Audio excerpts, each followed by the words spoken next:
नमस्कार, मैं हूँ आशीष चित्रांशी और आप देख रहे हैं the news launcher. Hot topic with Hemant Atri. Control room जोड़िए हेमंत अत्री जी को फटाफट। स्वागत है हेमंत भाई आपका।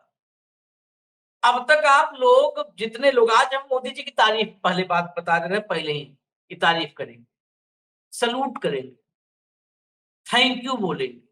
अब इससे ज्यादा तो कुछ नहीं कर सकते। अब इससे ज्यादा की उम्मीद मत करिए। थैंक यू भी बोल देंगे, अब थैंक यू से ज्यादा क्या बोल देंगे, क्योंकि बड़ी उपलब्धि हासिल हुई है मोदी जी, बड़ा काम किया। अब आप लोग सोच रहे होंगे उपलब्धि क्या हासिल हुई, पाकिस्तान से तो अभी बदला अधूरा है। हुँ। दरअसल नीतीश कुमार, उन्होंने अपने राजनैतिक जीवन में एक कामयाबी अर्जित की थी, वो उनकी अर्जित उपलब्धि थी। लोग उनको कहते थे पलटू राम। बिहार में तो लोग पलटू चाचा और तमाम मतलब वो तेजस्वी पलटू चाचा कहते हैं, लालू यादव पलटू राम कहते हैं, बहुत सारे ऐसे उनको मतलब उनके लिए एक उपाधि है, उपाधि। ओवरनाइट कोशिश बहुत समय से कर रहे थे मोदी जी, लेकिन ये उपाधि छीन लिया वो। इसके लिए ही थैंक यू करना है। उन्होंने पलटू राम की जो उपाधि थी नीतीश कुमार के पास, अर्जित उपाधि थी, ऐसे नहीं मिली थी कि खैरात, उसको छीन लिया। अब आप सोचिए कि क्या होगा उन फॉलोअर्स का, अनुयायियों का, जो मोदी, मोदी, मोदी, मोदी करते थे। मैं छोटे वालों की बात नहीं कर रहा हूं, मैं बड़े वालों की बात कर रहा हूं। योगी, मोहन, त्रिवेदी, ठाकुर, सबको ले डूबे के बाद सब बेचारे सदमे में हैं। अब तक कल से किसी जो है कैमरे पर चेहरा चमकाते हमने देखा नहीं। आ भी जो रहे हैं वो कन्नी काट रहे हैं, दाएं-बाएं कनखियों से कैमरे देख रहे हैं। जो कैमरे सीधे देखते थे ना कि कैमरे को आँखों से भस्म कर देंगे, वो कनखियों से देख रहे हैं कैमरे को कि कहीं कैमरा उनको ना चिढ़ाने लगे। कैमरे से डरे बैठे हैं। क्यों? हम आपको शुरुआत करते हैं सुनाने से। काफ़ी कुछ निकाला है टीम ने, तो सुनाते हैं। दरअसल अब कास्ट सेंसस होगा, जातीय जनगणना होगी देश में। मोदी जी ने ऐलान किया, इसके लिए तो thank you, double, double thank you. लेकिन मोदी जी ने कुछ वक़्त पहले क्या बोला था कास्ट सेंसस को लेकर के, ज़रा सुनाइए कंट्रोल रूम। अर्बन नक्सल। ने अब तक की बर्बादी लाई क्यों? पहले उनका जवाब मांगो भाई। Number one. Number two, X-ray का मतलब क्या है जी? मतलब हर परिवार में जाना, घर घर छापा मारना। अगर किसी अनाज के डिब्बे में किसी महिला ने अपने गहने छपा के रखे हैं, उसको भी एक्सरे किया जाएगा, उनके गहने ले लिए जाएंगे, जमीनों का हिसाब किताब किया जाएगा और फिर उसको रिडिस्ट्रीब्यूट करेंगे। ये दुनिया में एक माओवादी विचार ने सब किया हुआ है। दुनिया बर्बाद हो चुकी है। ये पूरी तरह अर्बन नक्सल उस सोच का सीधा सीधा प्रकटीकरण है। अब मैं बता दूं, ब्रीफ कर दूं, क्योंकि इसके दो हिस्से वायरल हो रहे हैं। केवल कि ये अर्बन नक्सल का प्रकटीकरण है। मैं थोड़ा पीछे से लेके आया, इसलिए लेके आया ये साफ हो जाए, ये जातीय जनगणना को लेकर के मोदी जी ने ज्ञान ठोका था। एक्सरे अक्सर राहुल गांधी, जब से राहुल गांधी लेके अड़े हैं जातीय जनगणना, तब से अक्सर मंचों से कहते हैं एक्सरे करना होगा, हमें समाज का एक्सरे करना होगा। एक्सरे मतलब कौन जाति कितनी है, और एक्सरे करके उसको उसका हक देना होगा। तो कहे वही एक्सरे करके ये सबकी संपत्ति डिस्ट्रीब्यूट कर देंगे, दोबारा उसका डिस्ट्रीब्यूशन होगा। ये तो अर्बन नक्सल है। ठीक। अब वही अर्बन नक्सल वाली लाइन में जाके राहुल गांधी के पीछे खड़े हो गए। बताओ आप, राहुल गांधी आगे भी खड़े होते ठीक था, राहुल गांधी पीछे जाकर के कतार में खड़े। विश्व गुरु 2 नंबर पे कतार में खड़ा हो गए राहुल गांधी के पीछे। अब मुसीबत यही नहीं है। मुसीबत जब इन्होंने बताया कि अर्बन नक्सल है, मेरे लिए सिर्फ देश में 4 जातियां हैं, किसान, नौजवान, महिला, गरीब, यही 4 जातियां हैं। तो जितने फॉलोअर्स थे, अनुयायी, वो सारे अनुयायी यही ज्ञान देने लगे थे। अब उन्हें बता, कम से कम मोदी जी बता तो देते कि आज शीर्षासन करेंगे, उनको बिना बताए शीर्षासन कर लिए। उन सबको समझ नहीं आ रहा कि हम कपालभाति करें कि अनुलोम विलोम करें। जरा योगी जी को सुनवाइए, योगी जी। कोई किसी की जाति नहीं देखी गई, किसी के साथ भेदभाव नहीं किया गया। ये केवल जब मोदी जी के नेतृत्व में वेलफेयर की स्कीम सबका साथ और सबके विकास की भावना के साथ आगे बढ़ रही है, तब बांटने वाले लोग फिर जातीय आधार पर, क्षेत्र और भाषाई आधार पर बांटने की कोशिश चेष्टा कर रहे हैं। भारत को और सनातन धर्मावलंबियों को खास तौर पर इससे सावधान रहना होगा। सुना आपने, सनातन धर्मावलंबियों को इस जिससे सावधान रहना होगा, मतलब सनातन को जिससे खतरा हो सकता है, वही काम कर दिया। बहुत समय से कई लोग, हेमंत अत्री जी जैसे तमाम लोग ये कहते हैं कि अगर सनातन और हिंदुत्व का वाकई कोई दुश्मन है, सनातन और हिंदुत्व के लिए वाकई कोई खतरा है, तो भाजपा है, वो मोदी जी। योगी आदित्यनाथ ने वही बात कही है, वही बात, नाम नहीं लिया है, लेकिन उनका भाव पक्ष वही है, समझ लीजिए। अब आप तय कीजिए, हम नहीं तय करेंगे। मोहन यादव पर्ची वाले सीएम, उनको सुनाइए। मोहन यादव पर्ची वाले सीएम सुनाइए, सुनाइए, तब हम शुरू करें। हम बिहार और उत्तर प्रदेश, आप वहां गए थे, इसीलिए इस बारे में चर्चा करनी जरूरी थी। विपक्ष आपको चैलेंज कर रहा है, बीजेपी को। राहुल गांधी कह रहे हैं कि जातिगत जनगणना करवा के दिखाएगी ना। आप तो ओबीसी का बड़ा चेहरा है, आपने कहा कि नहीं मुझे जाति में मत बांटो, लेकिन जातिगत जनगणना होनी चाहिए कि नहीं होनी चाहिए? मध्य प्रदेश में होगी कि नहीं? देखो, माननीय प्रधानमंत्री ने केवल देश में 4 जातियां बताई और मैं उनकी बात से सहमत हूं। उन चारों जातियों के अलावा उन जातियों पे बात करना मुझे लगता है आज के इस अवसर पर बेमानी होगा। पर जातिगत जनगणना होनी चाहिए कि मैंने फिर 2 बार निवेदन किया कि हमारे लिए पूरे भारत के सभी अंचल को साथ में लेके चलने की जो भारतीय जनता पार्टी की अवधारणा है, मैं उसमें विश्वास करता हूँ। एक तो भाजपा वाले जलेबी बहुत छानते हैं, जलेबी बहुत बढ़िया छानते हैं, घुमा घुमा छानते हैं, लेकिन फिर भी क्या करें, वो जलेबी की चाशनी अपने ही जो है मुंह जला देती है। चाशनी गर्म होती है, छानते छानते अपने मुंह पे छान लेते हैं सब। यही हो रहा है। ये भाई साहब बताए चाल जाती है, चाल जातियां सिर्फ थी तो धनखड़ साहब को और बिरला साहब को लगा देते, वो ध्वनि मत से गिन देते, ध्वनि मत से गिन देते। जब चारे जाति थी तो काहे कागज पत्थर लेना, ध्वनि मत से गिनिए। ये पहली बार ऐसा प्रयोग भी होता है, ध्वनि मत से गिना। वैसे आपने देखा था कुंभ में कैसा गिनती किया, योगी आदित्यनाथ को लगा देते, रातों रात गिन देते। गिनने में तो उनसे अच्छा कोई है ही नहीं। कुंभ में देखा आपने कैसे गिने हैं? भारत की जितनी कुल आबादी है 60% तो अकेले गिन दिए, अकेला गिन दिए। बताइए आप। चलिए आगे, अभी नहीं खत्म हो रहा है। ये एक त्रिवेदी जी हैं, इनको आप टीवी पे देखते होंगे। ये बहुत मतलब तेजस्वी हैं, ओजस्वी हैं, इनको सुनना जरूरी है। सुनिए, इनका ज्ञान के तो ये गागर है, छेद कर दिया मोदी जी ने गागर में रात में। कुम्हार, सुनार, बढ़ई, लोहार, these are the professions. These are not the caste. Then who decided this? A British census commissioner, his name was Herbert Risley, who has under 1861 the census started, and in 1901 he divided the Hindu society into caste, 2,378 castes.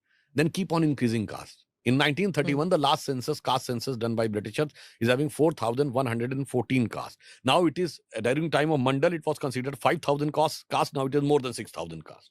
तो मैं कहता हूं है कहां cast, ये तो बता दो भाई। है कहां कास्ट, बता दो। ये बताओ, ये कह रहे हैं कास्ट है कहां, बता दो। मोदी कह रहे कास्ट बता दो। ये कह रहे कास्ट है कहां, बता दो। मोदी कह रहे कास्ट तो बता दो अपना। ये हैं पंडित डॉक्टर सुधांशु त्रिवेदी, ये हर्बर्ट रिस्ले बता रहे थे, और ये हैं ज्ञान के गागर, ये रिसने लगे। मोदी जी ने छेद कर दिया, रिसने लगे हैं। देखिए कितनी बड़ी दिक्कत है इन लोगों के सामने। अब ये देखिए, एक और ले आते हैं, एक और। अब पंडित डॉक्टर सुधांशु त्रिवेदी के बाद ठाकुर, अनुराग ठाकुर को ले आते हैं। आइए भाई ठाकुर साहब। की बात, जनगणना की बात बहुत की जाती है। माननीय सभापति जी, जिसकी जात का पता नहीं वो गन्ना की बात करता है। स्पीकर सर, स्पीकर सर, जो भी इस देश में दलितों की, आदिवासियों की, पिछड़ों की बात उठाता है, जो भी उनके लिए लड़ता है, उसको गाली खाना ही पड़ता है। और मैं ये सब गालियां खुशी से खाऊंगा, क्योंकि महाभारत की बात हुई तो महाभारत में वो अर्जुन, इसके बाद तो अंगूठा लिया और मछली दिखती थी, आंख दिखती थी, ये सब बातें हैं। खैर, इसमें आखिरी में इसलिए बताए थे कि जिसकी जाति नहीं पता वो भी जातीय जनगणना की बात कर रहा है। राहुल गांधी बोले थे अनुराग ठाकुर। अब अनुराग ठाकुर को जो भ्रम है वो दूर हो जाएगा जब ये जातीय जनगणना पूरी हो जाएगी। तो सबसे पहले मोदी जी से कागज मांग के चेक कर लेना राहुल गांधी वाली जाति, वही नहीं पता है, बड़ी दिक्कत थी। वही एक ज्ञान में एक पक्ष छूटा था अनुराग ठाकुर के, बाकी सब पढ़ लिए थे, बस एक जगह पे उनको उनका ज्ञान कम रह गया था। अब जो है हम आते हैं हेमंत भाई पे। बहुत हो गया मेरा कथनांक। चलिए हेमंत भाई, ये मैंने वही सवाल करूंगा भाई। एक उपाधि अर्जित किया था नीतीश कुमार ने, उसके लिए कितनी मेहनत की होगी मोदी जी ने? आपने तो करीब से देखा है मोदी जी को मेहनत करते हुए, बचपन से आपने देखा है, तो कितनी मेहनत की है उपाधि उनसे छीनने के लिए? आशीष जी नमस्कार, आपको सारे दर्शक साथियों को। देखिए, ये जो दौर है ना, एक खास तरह का दौर है जिसमें आपने एक चीज ऑब्जर्व की होगी कि एक तरफ नैरेटिव और एक तरफ ऑप्टिक्स, इन दोनों के बीच में भारत बिल्कुल किंग कर्तव्य मूड की स्थिति में खड़ा है, दिशाहीन हो गया है और हर तरफ अराजकता की स्थिति है। कब क्या हो जाएगा, हो क्या रहा होगा, चल क्या रहा होगा, फैसला क्या हो जाएगा, किसी को कुछ नहीं पता है। आपको याद हो, ये नहीं ये बात, ये 9वां साल है और इससे अगर सही देखोगे तो 11 साल जब से मोदी जी आए।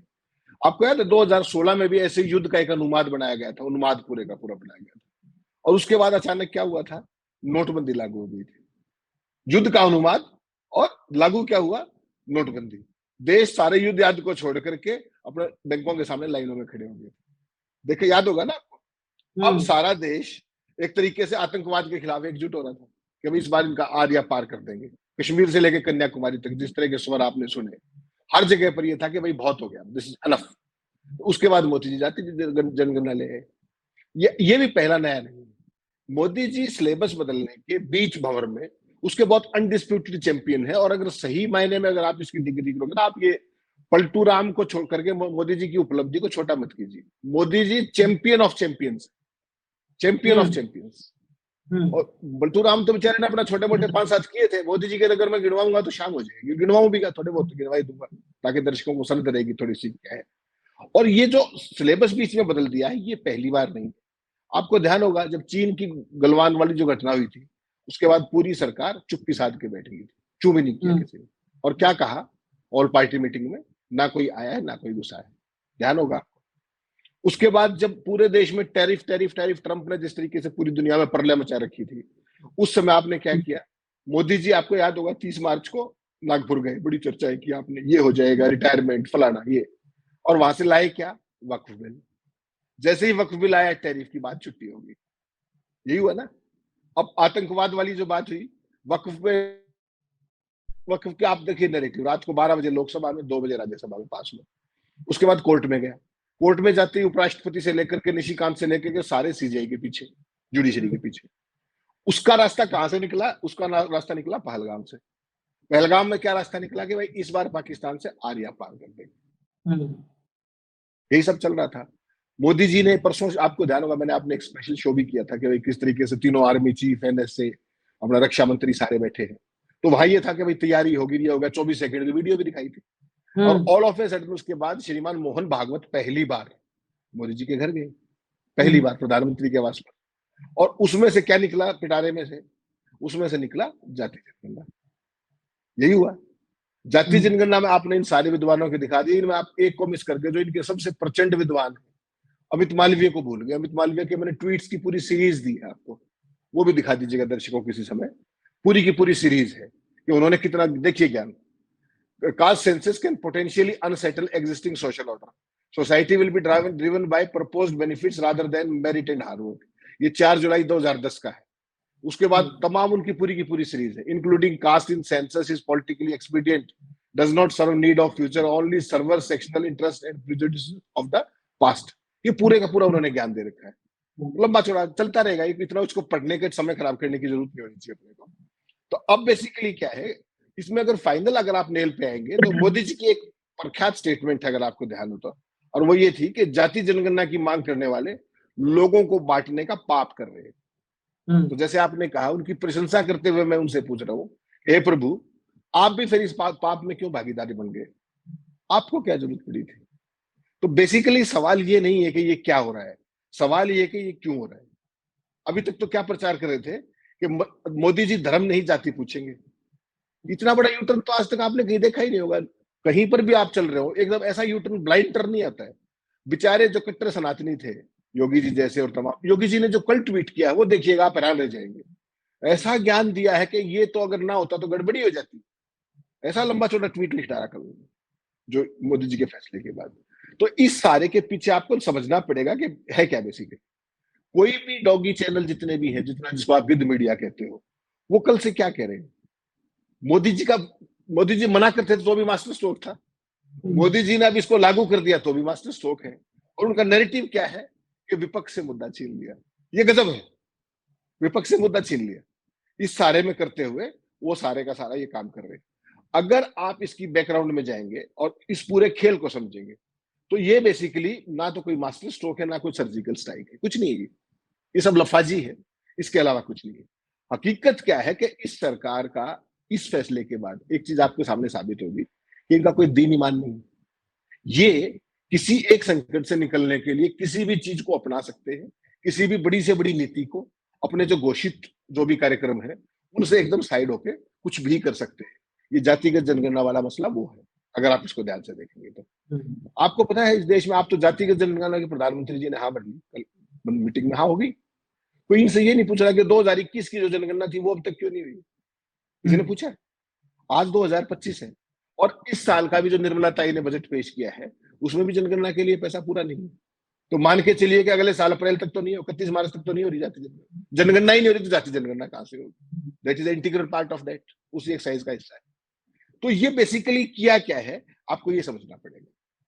ना तो सरकार ने बजट एलोकेट किया और ना ही ये बताया कि ये कब होगा।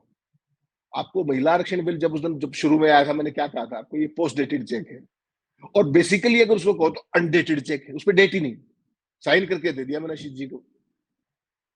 अब उसमें आप कौन सी डेट डालोगे, डाल लीजिएगा, मैं तो पैसे ही जमा नहीं कराऊंगा, बात खत्म, जाएगी घूमते रहिएगा। ये जो चीज है यही कल राहुल गांधी ने पकड़ने की कोशिश की कि भाई आप इसकी तारीख नहीं बता दीजिएगा। पहले राम मंदिर के बारे में कहा करते कि मंदिर बनाएंगे पर तारीख नहीं बताएंगे। अब महिला आरक्षण पे वही हो रहा है और इसमें कल कह दिया कि हम कराएंगे, ना तो बजट की एलोकेशन है ना कुछ है। हकीकत में जब आप इसको देखेंगे ना, इसके पीछे दो मंशा आशीष भाई। हमारा आपका काम है लोगों के सामने पिक्चर को क्लियर करना। अभी सबसे बड़ा प्रेशर क्या था मोदी जी के ऊपर कि पहलगाम का बदलाव 2016 में भी ऐसे ही हुआ था, राष्ट्रवाद की बड़ी लहर चलाई और उसका नोटबंदी आ गई थी। यहाँ पर पहलगाम वाली घटना में कई बार होता है कि एक्शन का रिएक्शन होने में समय लगता है, आपको स्ट्रेटेजी बनानी पड़ती है, मैं हमेशा कहता हूँ, और इसमें कुछ गलत भी नहीं। सेना अपनी टाइमिंग और प्लेस खुद चॉइस करती है, उसमें मैं और आप कोई नहीं होते बताने वाले। लेकिन प्रेशर बहुत ज्यादा था तो उस हमले के बदले से ध्यान भी हटाना था। और बिहार में जो चुनाव का जो माहौल बन रहा है पूरे का पूरा, उसमें आरजेडी और कांग्रेस उनकी जो जोड़ी है वो लगातार घूम घूम के इसको ग्रास रूट तक इस बात को लेके जा रहे थे और यही नेगेटिव बन रहा था लगातार कि भाई जाति गणना, जाति जनगणना। तो उस सारे में उनको पटकनी देने के लिए और उनके मुद्दे को हाईजैक करने के लिए मोदी जी ले तो आएंगे। लेकिन समस्या क्या है कि बिहार में तो जाति जनगणना और ऑलरेडी हो चुकी है और उसमें ये आ गया कि 63% ईबीडब्ल्यू या मोस्ट बैकवर्ड, ये सारे के सारे लोग हैं। उसका फॉलोअप क्या हुआ वो इनको पता नहीं, इस बात का कि फॉलोअप क्या है, क्या करना चाहिए। उन्होंने कल वो भी रोड मैप दिखा दिया कि इसके बाद जब 50% के आरक्षण की सीमा उसको भी तोड़ देंगे, ये उन्होंने कल कह दिया। इसका फॉलोअप ये होगा जब इसका रिजल्ट आ जाएगा सामने। तो बेसिकली क्या है कि जो बिहार में जो चुनावी लड़ाई होनी है, पहली बात तो पहलगाम से ध्यान डाइवर्ट करना है, सिलेबस चेंज करना है तत्काल, पहला पक्ष वो है। ये देना देना नहीं कब की बात है, छोड़ दीजिए इसको। दूसरा, मतदाताओं को एक खास वर्ग के जाने के लिए भाजपा इस सारे लाइन को यूज करेगी। उनको जातिगत जनगणना का झुंझुना एक थमा दिया आपने, जबरदस्त प्रचार होगा। डॉगी चैनलों ने मास्टर स्ट्रोक बता ही दिया है, सारे का सारा नैरेटिव छीन लिया, सर्जिकल स्ट्राइक हो गया विपक्ष पे। उसके बाद नीतीश कुमार का जातिगत सर्वे ऑलरेडी है, भाजपा जाति जनगणना की पिच पर खेलेगी जबरदस्त जनता दल का साथ बना करके, क्योंकि उनके पास सरकार है। चुनाव हो जाएगा, चुनाव के बाद क्या होगा, जब तक अगला लोकसभा चुनाव होगा इस मुद्दे का जिक्र ही नहीं होगा, छुट्टी जाइए। ये पूरे का पूरा नैरेटिव इस रूप में बनाया जाएगा कि जब तक ये हो बिहार का चुनाव, तब तक इस मामले को अब लगातार मोदी को कहने की जरूरत नहीं, अब तो डॉगी चैनल ही लग जाएंगे, कल से लगे ही हुए, कल से इतना जबरदस्त वो बता रहे हैं। और जैसे ही चुनाव खत्म होगा उसके बाद जो भी रिजल्ट आए, प्लस आए या माइनस आए, उसके बाद भारतीय जनता पार्टी कुछ करने की जरूरत नहीं है। चुनावी जासा है, चल गया तो ठीक, 15 लाख 20 लाख भी दे ही रहे थे मोदी काला धन ला करके, वो कितना आ गया नहीं आ गया, स्मार्ट सिटी भी बननी थी, गंगा भी साफ होनी थी, गिनते जाइए पानी में जहाज भी उतरने थे, कितने सारे काम, हेमंत भाई सारे काम खत्म होने के बाद ये वाला काम शुरू किया, सारा काम खत्म हो गया, अब देश में कोई काम ही नहीं था तो ये काम ढूंढा। हालांकि मैं अब थोड़ा सा, मैं कहा था कि आज सिर्फ थैंक यू बोलूंगा, लेकिन थोड़ा सा बोलने का मन हो रहा है, तो मैं अपने जिम्मेदारी पे बोल रहा हूँ। मैं मोदी से कह रहा, निवेदन है कि सवाल पूछने का हक भी आप कायम रखिए लोगों का, ये मुकदमा मत करिए, और व्यंग इस पर भी थोड़ा सा नाराजगी मत जाहिर करिए। आपकी खुशकिस्मती है कि बाबा नागार्जुन जैसे साहित्यकार नहीं है इस समय, तो जो सब लोटाकार हैं, लौट रहे हैं लोटाकार, कोई राज्यसभा के चक्कर में, कोई कुछ, एक तो सब चोरी साहित्य करते हैं, ऊपर से लूटते हैं, उन सबको ही बुरा लग जाएगा। लेकिन बाबा नागार्जुन जैसे साहित्यकार होते तो बता रहा हूं, ये जो पैर का पसीना है ना, खोपड़े पे चढ़ जाता, उल्टा चढ़ता पसीना। इंदिरा पे जो लिख दिया ना कि कल्पना नहीं कर सकते आप। तो अब एक बात और बता दें, कल वो जो है कानपुर में नौजवान जिसकी हत्या हुई पहलगाम में, उसके पिताजी ने बोला है, कहा कि इंदिरा होती, अगर आपकी दादी होती राहुल के सामने, कि आपकी दादी होती तो ऐसा नहीं होता। समझे ना मोदी जी? तो हम जो कहने वाले थे वो ये कहने वाले थे कि पहली बार देश में तीनों सेनाओं के प्रमुख को बिठा करके, सीडीएस को बिठा करके जातीय जनगणना फैसला हुआ है। हम ये सोचे थे, देश भी सोच रहा था कि तीनों सेना के प्रमुख और सीडीएस बैठे हैं, तो पूछा गया होगा कि कैसे निपटना है पाकिस्तान से। तो कहीं ऐसा नहीं कि तीनों सेना के प्रमुख और सीडीएस ने कहा कि वो आतंकियों ने पूछा था धर्म बताओ, मोदी जी मुंह तोड़ जवाब दीजिए, आप पूछिए जाति बताओ। कहीं ऐसा तो नहीं हुआ? आतंकियों ने पूछा था ना धर्म बताओ अपना, हिंदू मुसलमान हो, तो उनका मुंह तोड़ने के लिए आप जाति पूछिए, एकदम मुंह तोड़ देंगे आप उनका, इससे मुंह तोड़ जवाब नहीं हो सकता। क्या ऐसा हुआ था मोदी जी? हुआ है तो बता दीजिए, साइलेंट धीरे से बता दीजिए। और इतवार आने वाला है, मन की बात में बता दीजिएगा, अगर आज नहीं बता सकते तो बता दीजिए। पहली बात। दूसरी बात, एक और उसी सवाल पैदा होता है, हेमंत भाई ये सब आपसे जवाब लूंगा मैं, ये सब आप ही मुझको बोलने के लिए बोल रहे हैं, सब व्यंग मैंने करता नहीं, व्यंग मुझे आता नहीं है। हाँ ठीक है, तो हाँ हम नाम लगा देंगे आपका भी इसमें, नहीं साथ चलेंगे, कोई नहीं। ठीक है। तो दूसरा एक और भी मेरे मन में है सवाल कि मीटिंग खत्म होते ही छपा था ना, सब गिद्धों ने लिखा, मोदी जी ने कहा जगह चुनो, समय चुनो, तरीका चुनो, खुली छूट दे दी सेना को। तो उनको खुली छूट दे दी, जो तुम पाकिस्तान से निपटो, हमको फ्री करो यार, इधर वोट बैंक खिसक रहा है भाई, इसके चक्कर में वोट बैंक हमारा खिसक जाएगा, तुम लोगों के चक्कर में, तुम लोग जाओ फ्री हो, जो मन करे कर लो, जाओ, मुझे खाली छोड़ो भाई। आप लोग के चक्कर में कई दिन बर्बाद हो गया, मधुबनी के बाद आज तक मैं कहीं नहीं जा पाया हूं, तो मुझे आप लोग करिए फ्री, आप लोग को जैसे निपटना है निपटिए, don't waste my time again and again, I have to go in the elections. थोड़ा अंग्रेजी जितना हमको आता है मोदी टाइप ही हम भी बोलते हैं, उतना ही आता है हमको भी। तो खैर, तो आपकी टेलीप्रॉम्प्टर की व्यवस्था करवाते। ये तंज और व्यंग जरूरी है, अगर ये यहाँ पर प्रहार कर पाए, टच कर पाए। हालांकि इससे हमें रत्ती भर परवाह नहीं है कि मोदी जी को बुरा लगेगा। अरे लगे तो लगे बुरा यार, हम तो बोलते इसलिए है कि लगे बुरा, बुरा लगे और चुनौती ले कि अब ऐसा हम करके दिखाएंगे कि किसी को बुरा ना लगे। लेकिन ये चुनौती लेते हैं, कहते हैं कितना बुरा लगवाओगे हमको, हम और ऐसा करेंगे कि तुमको बुरा लगे। खैर, आखिरी में हेमंत भाई, जिस वक्त ये सवाल बड़ा वो है, आप कई बताने वाले थे फैसले, जरा उनकी भी गिनती करवा दीजिए, कितने बार ये रिवर्स गियर में गाड़ी चलाए हैं। सब सवारी बैठा लिए, लोगों ने कहा चलो जो है गुड़गांव से दिल्ली, और ये लेके चले गए चंडीगढ़, पानीपत लेके चले गए। उल्टा सब बैठे कि दिल्ली को देख रहे हैं, लाल किला देखने जाएंगे, और लेके चले गए कुरुक्षेत्र में, वहां पर जो है तालाब में कुरुक्षेत्र वाले वहां पर स्नान करवा दिए। ये काम कितने बार कर चुके हैं। ये स्थिति भाजपा के भीतर जो करने की कोशिश है, मैनेज करने की कोशिश, क्या हो पाएगा इससे? पहलगाम का बदला क्या पूरा हो गया? या नैरेटिव चेंज करने की जो आपने बात कही थी सबसे महत्वपूर्ण, कि नैरेटिव चेंज कर दो देश का। देश एकाएक पहलगाम से अपने ग्राम में पहुंच गया, पहलगाम से आया ग्राम पंचायत में पहुंचा, जाति बताओ, पूरा देश क्या हो गया बदला पूरा।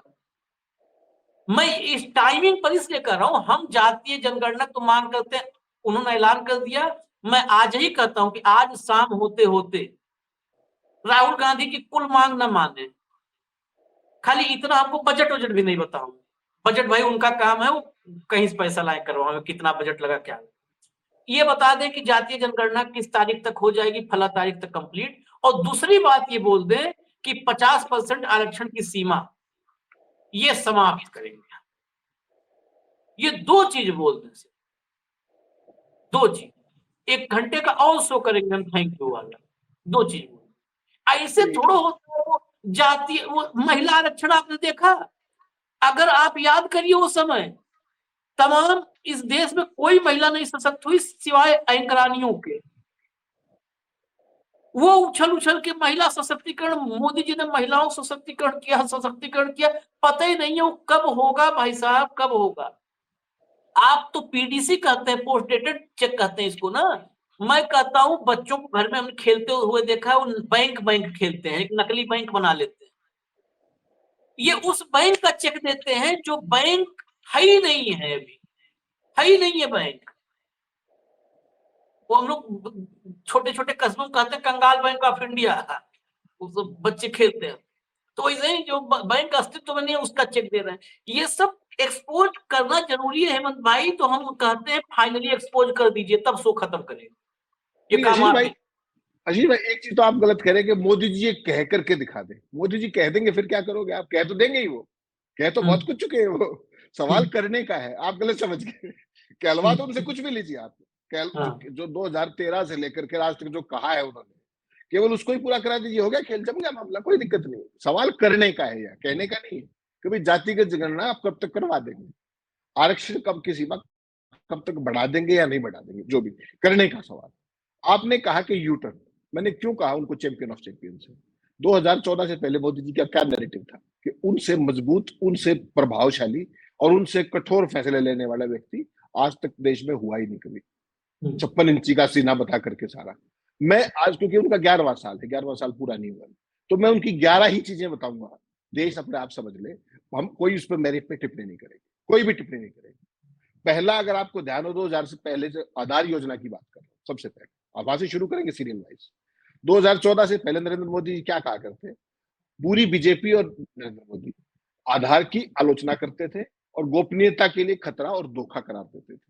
या करते थे या नहीं? कितने वीडियो मिल जाएंगे आपको। यू टर्न क्या लिया? जैसे ही सत्ता में आए, सरकार ने ना केवल आधार को व्यापक रूप से लागू किया, जन धन सब्सिडी, हर चीज और हर सेवाओं के लिए आधार को अनिवार्य कर दिया। आधार को डिजिटल इंडिया और डीबीटी, डायरेक्ट बैंक ट्रांसफर, उसका ही आधार बना दिया। पहले उसका विरोध करते थे, याद है आपको? आगे चल पड़ते हैं। Number 2, GST. जब मोदी जी मुख्यमंत्री थे क्या कहा करते? गुजरात के तत्कालीन मुख्यमंत्री नरेंद्र मोदी ने यूपीए सरकार के दौरान जीएसटी का विरोध किया और इसे राज्यों की वित्तीय स्वायत्ता पर निरंतर हमला बताया। लगातार हर भाषण में कहते थे जब भी जीएसटी की बात। यू टर्न 2017 में क्या लिया, रात को 12 बजे घंटा बजा था संसद के अंदर, याद होगा ना आपको, अब तक बज ही रहा है, रुका नहीं है वो अभी तक। वो किसान, वो जो व्यापारी रो ही रहे हैं। 2017 में मोदी जी ने जीएसटी को लागू किया, एक राष्ट्र और एक कर का नारा दे दिया और प्रचारित किया उसको लागू करने के बाद कितने बदलाव हो चुके हैं आप गिन के दिखा दीजिए, मान जाऊंगा आपको। हर रोज इतना जटिल था, सरल बनाने के लिए संशोधन चलते ही रहे, वह आज तक भी चलते आ रहे, याद होगा आपको। ये है जीएसटी। फिर आप डिमोनेटाइजेशन की बात है जी, नोटबंदी की क्या था। 8 नवंबर 2016 को सरकार ने 500 और 1000 रुपए के नोट अवैध घोषित कर दिए और क्या कहा, काला धन, भ्रष्टाचार और नकली मुद्रा पर अंकुश लगाएगी। यूटर्न क्या हुआ, नोटबंदी के बाद सरकार ने कितनी बार लक्ष्य बदले, कितनी बार। पहले काले धन पर रोक काहे नहीं छिली जब घोषणा की, उसके बाद डिजिटल अर्थव्यवस्था को, फिर कैशलेस, फिर लेस कैश, वहां तक आए। और हालत ये होगी कि विपक्ष और विश्लेषकों ने इसे आर्थिक व्यवधान बताया। डॉक्टर मनमोहन सिंह ने जो मुझे इंटरव्यू दिया था उसमें क्या कहा था कि 2% जीडीपी इंपैक्ट होगा। आज तक नहीं जीडीपी वापस उस लेवल पे जा पाई, आज तक 9वां साल। 99% से अधिक पुराने नोट बैंकों में चले गए और मोदी जी का काले धन का प्रभाव आज भी देख रहे हो आप। उस समय जो कैश सर्कुलेशन में था, आज उससे 2.5 गुना सर्कुलेशन में कैश है। तो आपका कैशलेस भी हो गया और लेस कैश भी हो गया, उसको छोड़ दीजिए। 2020 में मोदी जी ने क्या किया कि मैं किसानों का कल्याण करूंगा, मानूंगा नहीं, किसानों का कल्याण करने पे आगे, और 3 कृषि कानून ले आए। आय बढ़ाऊंगा, आय दुगनी करूंगा, ये करूंगा। किसान सड़कों पर बैठ के दिल्ली को घेर लिया चारों तरफ से। नवंबर 2021 में मोदी जी ने वापस लेने की घोषणा क्या कह के की कि मेरी तपस्या में कुछ कमी रह गई, मैं समझा नहीं पाया, क्योंकि किसान समझ गए, ये नहीं समझा पाए। वो समझ गए कि सारा माल अडानी को और अपने दोस्तों को देना है, कृषि को भी उन्हीं के हवाले करना है। और उसके बाद जो मोदी जी ने आश्वासन दिए थे जब उसको यू टर्न लिया था किसानों के बिलों पर, आज तक अगर उसमें कुछ हुआ तो बता दीजिए। जहां पे मांगे थी, जो कुछ कहा था, वो यूं क्यों खड़ी, अभी तक भी बातचीत ही चल रही है। वो बातचीत क्या होता है क्या नहीं, कुछ नहीं पता। ये 4। 5वां आप आ जाइए, नागरिकता संशोधन विधेयक, सीएए। कितना बड़ा प्रचार किया गया, कितना बड़ा। 2019 में सरकार ने क्या कहा, सीएए को लागू कर दिया। पड़ोसी देशों से आए गैर मुस्लिम शरणार्थियों को भारत में नागरिकता देने के लिए, यही था ना। गैर मुस्लिम जो पड़ोसी देशों से आए उनको भारत की नागरिकता, और इसे एनआरसी के साथ जोड़ दिया, यही फैसला था। उसके बाद आप हालत देखिए, व्यापक विरोध हुआ शाहीन बाग जैसे आंदोलनों के बाद। सरकार ने सीए के नियमों को लागू करने में कितना देर लगाई, नियम कब अधिसूचित किए, 2024 तक। सीए को पूरी तरह लागू करने पर अनसर्टेनिटी बनी रही, अनिश्चितता बनी रही, और एनआरसी पर भी स्पष्टता आज तक भी क्लियर नहीं। ये है नीति। कितना बड़ा देश में प्रचार हो गया, वर्टिकल डिवीजन हो गया, सारी बात हो गई। फिर क्या कहते हैं, रेल बजट की कोई जरूरत नहीं है, अलग से परंपरा का समर्थन करो। पहले कहते थे अलग रेल इसका समर्थन किया जाए, रेल बजट का किया जाए, रेल के लिए स्वायत्त है। अब 2016 के बाद क्या किया, रेल बजट को आम बजट में विलय कर दिया। रेल अपने आप में अलग से इंडिपेंडेंट बजट होता था, उसको पहले कहते थे इसको अलग ही होना चाहिए, बाद में उसका विलय करने का फैसला किया। 1924 के बाद पहली बार था जब रेल बजट को अलग से पेश नहीं किया गया। ये हालत इन्होंने कर दी। तो आप सोच के देखिए कि क्या क्या चीजें हैं। मेक इन इंडिया कहा करते कि ये करेंगे वो करेंगे, उसका क्या हुआ। आत्मनिर्भर भारत का क्या हुआ। मेक इन इंडिया पे क्या था, 2014 में अगर आपको ध्यान हो, पहला लक्ष्य भारत को वैश्विक विनिर्माण का केंद्र बनाना था पूरे विश्व में, जो चाइना है आज की तारीख में, जिसमें विदेशी निवेश पर जोर था कि भाई विदेश वाले आके पैसा लगाए और हम प्रोडक्शन का हब बने। अच्छी बात है। 2020 में यू टर्न ले लिया कोविड में, कोविड के बाद आत्मनिर्भर भारत अभियान शुरू कर दिया, यानी कि विदेशियों की जरूरत नहीं, हम ही कर देंगे काम, चिंता मत कीजिए आप। ठीक है, ना वो आए ना हमारा हुआ, दोनों से आगा दौड़ पीछा छोड़।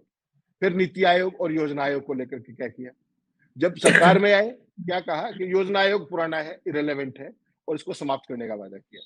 यू टर्न क्या लिया 2015 में, योजना आयोग को समाप्त कर नीति आयोग की स्थापना की। हालांकि नीति आयोग को केंद्र का प्रमुख थिंक टैंक बताया गया था, जो कई मायनों में योजना आयोग की भूमिका आज भी निभाता है, लेकिन अधिक सहकारी संघवाद पर जोर देता है। तो कौन सा ठीक है कौन सा गलत, तो मोदी जी देख लें।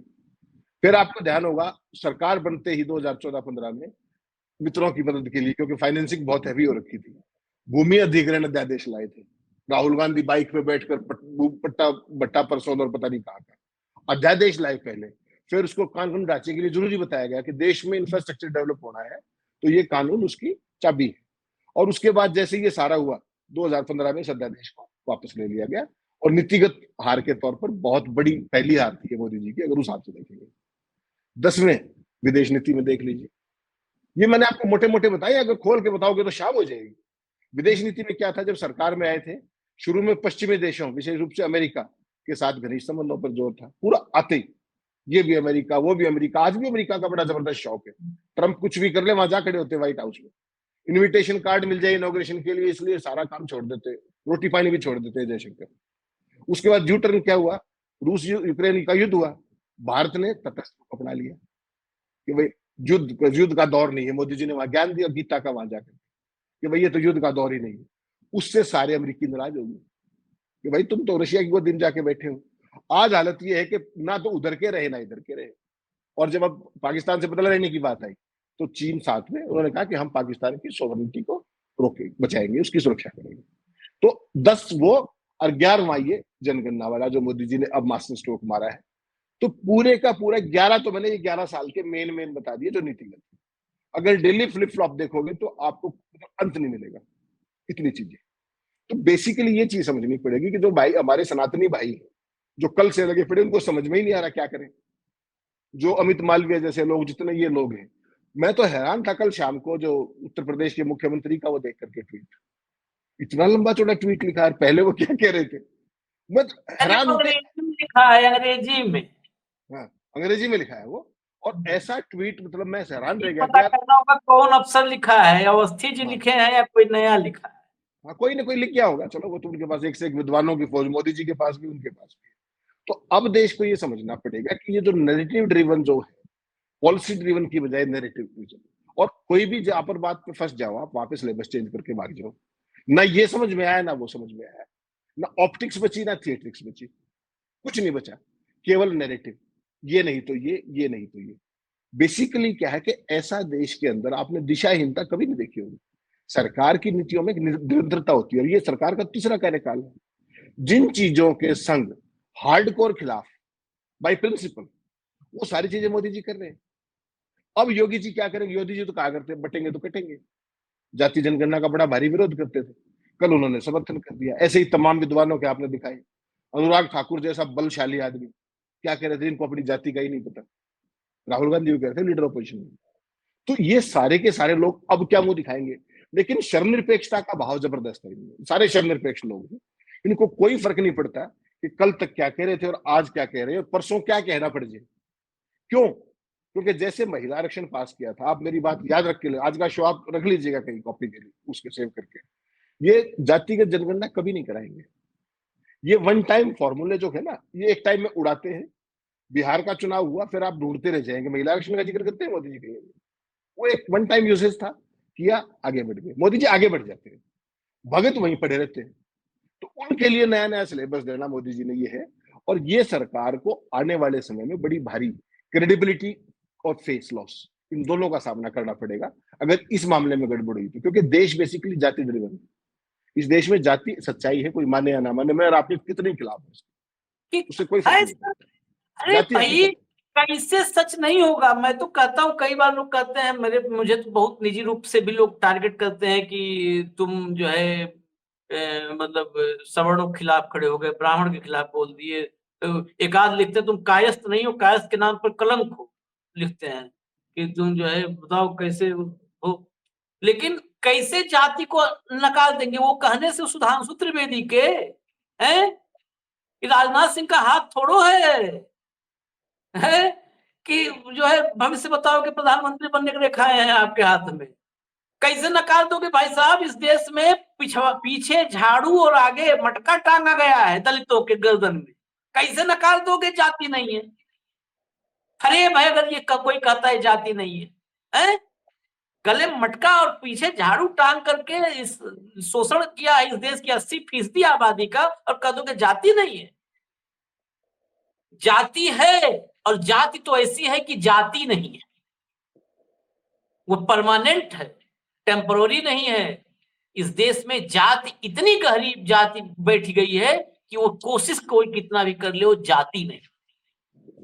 और नैरेटिव ड्रिवन जो सरकार जो कहा ना हेमंत भाई, मैं खोलूंगा, ये बहुत सही बात उन्होंने कहा कि होगी नहीं जनगणना, मैं एक कार्यक्रम और लेकर आऊंगा। अरुण जेटली ने कहा था, मुझे याद है, मैं तलाशूंगा आज, अरुण जेटली ने कहा था बाकायदे प्रेस कॉन्फ्रेंस करके 2011 में जो डॉक्टर मनमोहन सिंह की सरकार में जनगणना हुई, उसमें जातियों की गिनती हुई थी। अरुण जेटली की प्रेस कॉन्फ्रेंस का मैं क्लिप निकालूंगा, कार्यक्रम लाऊंगा स्पेशल। उसमें अरुण जेटली ने कहा था कि हम उसको कास्ट वाइज जो हुआ है, जनगणना हुई है, उसको हम एनालाइज करके, कलेक्ट करके और उसको पब्लिश करेंगे, मतलब हम सार्वजनिक करेंगे। तो जो 2014-2025 तक 11 साल में 2011 वाली जातीय जनगणना डाटा नहीं पब्लिश कर सका, वो जातीय जनगणना क्या करेगा भाई, क्या करेगा है? और एक बात और बता दें, अब बहुत बात हो गई, लेकिन एक बात और बता दें, जो कहा ना नैरेटिव ड्राइव करने वाली सरकार जो होती है, अभी कल शाम में एकाएक, वो तो ये बेसिकली क्या है कि भक्त भी मोदी के साथ छोड़ दें हेमंत भाई, जो आप जिसको मीडिया कहते हो ना, ये नैरेटिव ड्रिवन, जो वो नैरेटिव कौन बनाता है, ये आप 20-25 गिद्धों को छोड़ दो, गिद्ध मीडिया, भक्त साथ छोड़ देंगे, मुझसे लिखित ले लो, भक्त साथ छोड़ देंगे। कल इनको पता नहीं था, शायद जोशी जिनका होगा या किसी का होगा, इनको नहीं पता था कि ये कैबिनेट में फैसला आने वाला है, तो उस समय खाली टाइम था। मैं एग्जाम्पल बता रहा हूँ, लोग जाकर के टाइमलाइन पर न्यूज के चेक कर लेंगे, खाली टाइम था इन सबके पास। एकाएक दनादन सारे पोर्टल की लीड स्टोरी बन गई, सारे चैनल की लीड स्टोरी, भारत पाक तनाव के चलते मोदी जी ने रद्द किया रूस का दौरा। कुछ ने तो लिख दिया कि पाकिस्तान को जीत करके तब रूस आऊंगा, मॉस्को आऊंगा, ऐसे ऐसे लिखा। अब आपको असली बात बता देंगे तो आप कहोगे कि असली कहानी तुम्हें पता था, नहीं बहुत सारे सबूत है, लेकिन मैं बता ही दे रहा हूं चलते चलते। 9 मई को विक्ट्री डे परेड में शामिल होने के लिए इनविटेशन था। मोदी जी ने अब तक उस इनविटेशन पर हाँ ही नहीं बोला था, रद्द क्या किया। क्रेमलिन से जो इंफॉर्मेशन दी गई, कोई भी देश है सबकी इज्जत होती है, उस पर अभी उसको स्वीकारा ही नहीं था। न स्वीकारने के पीछे भी मैं वजह बता दूं, नहीं स्वीकारा था, मैं बता रहा हूं, नहीं स्वीकारा था, मैं सबूत रखूंगा, नहीं स्वीकारा था। न स्वीकारने के पीछे भी वजह बता देता हूं। फंसे थे इसी देश में, एक आध मीडिया हाउस ने एक आध आर्टिकल छाप दिया था, एनालिस्ट जो लोग लिखते हैं ना, उनका छाप दिया गलती से। फंसे ये थे कि 9 मई विक्ट्री डे परेड में किम जोंग और शी जिनपिंग, ये दोनों भी इनवाइट थे। अब मोदी किम जोंग और जिनपिंग के साथ विक्ट्री डे परेड में मॉस्को में खड़े होते ना, तो ट्रंप इतने दिन से पुतिन को कह रहा है मान जाओ, नहीं हो रहा है, वो ट्रंप उधर दौड़ा लेता। अभी खाली ट्रंप से दिक्कत है, पूरी यूरोपियन कंट्रीज, पूरा यूरोप भारत के खिलाफ एक वो बन जाता वहां नैरेटिव। इसमें फंसे थे। ये इसलिए बताए, चर्चा करते में इसका लेना देना नहीं है जातीय जनगणना से। ये कैसे खाली ये गोदी मीडिया छोड़ देना साथ, खाली भक्त साथ छोड़ देंगे, क्योंकि हर कदम पे एक्सपोज होंगे, हर कदम पे। मोदी जी को भी ऐसी चीज, बहुत सारी ऐसी चीजें चलाते हैं जो खुद मोदी को नहीं पता होती। ये कहने लगते हैं मोदी जी ने किया, मोदी जी ने किया, मोदी जी देखते कहते मैंने किया, कब किया, उनको भी नहीं पता होता। ये कहते किया मोदी जी ने, रात में कर दिया था, वो कहते हैं रात में हमने यार कुछ किए नहीं कल वाली रात में। ये हालत है। खैर चलिए, जब देश ने जो चुना है उसको भोगना है, भोगिए, हमको इजाजत दीजिए, हम तो फिर आएंगे, फिर ऐसे ही सवाल जवाब करेंगे। कार्यक्रम यही होगा, हॉट टॉपिक विद हेमंत अत्री। हेमंत अत्री जी साथ होंगे। नमस्कार।